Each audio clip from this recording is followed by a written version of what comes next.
اسی طرح میرے عزیزوں اس کے بعد ولیمہ ہوا. ولیمے میں چند سا کھجوریں، تھوڑی سی کھجوریں اور جو کی روٹیاں اور کھجوریں، یہ ولیمہ ہو گیا. اس کے بعد چند چیزیں ہمارے معاشرے کے اندر ایسی ہیں کہ جن کو سمجھنا بہت ضروری ہے. سب سے پہلی بات، آج کل یہ بات عام ہو چکی ہے کہ شادی کے بعد بیوی اپنے شوہر کا مہر معاف کر دیتی ہے. اکثر کیا ہوتا ہے، جیسے ہی شادی ہوتی ہے رات کو شوہر اس سے اپنا مہر معاف کروا لیتا ہے. ایسا ہوتا ہے، بولتے ہیں کہ ہم نے اپنا مہر معاف کروا لیا، جبکہ وہ مہر معاف نہیں ہوتا. وہ مہر معاف نہیں ہوتا. ایک صورت تو یہ ہے کہ بیوی سے کہہ کر کہ میں مہر ادا نہیں کر سکتا اور یہ مہر معاف کر دو، تو اس وقت اس بیوی کے کہنے سے مہر معاف نہیں ہوتا.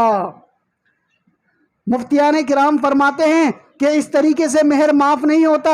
اور اسی طرح دوسری بات، اس وقت کہ جب شوہر کا انتقال ہو جاتا ہے تو وہاں کی عورتیں اس سے کہتی ہیں، اس کی بیوی سے کہتی ہیں کہ اب تو تیرے شوہر کا انتقال ہو گیا، اب تو مہر معاف کر دے. ایسا نہ ہو تو نے مہر معاف نہیں کیا اور اس کے لیے وہاں پر جا کر مسائل پیدا ہو جائیں. اور وہ لحاظ مروت میں کہتی ہے کہ میں نے اپنے شوہر کا مہر معاف کیا، تو اس وقت بھی مہر معاف نہیں ہوتا.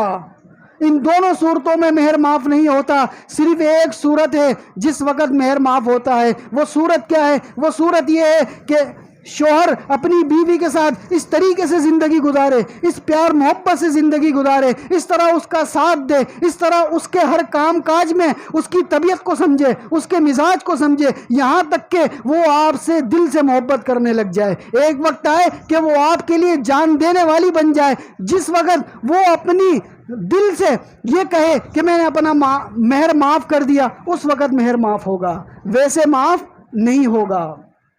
اس کی مثال ایسی بھی ہے کہ ایک شخص کسی سے قرضہ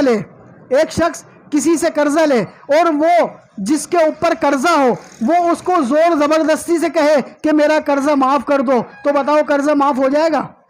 نہیں ہوگا. زور زبردستی سے کوئی کام نہیں ہوتا.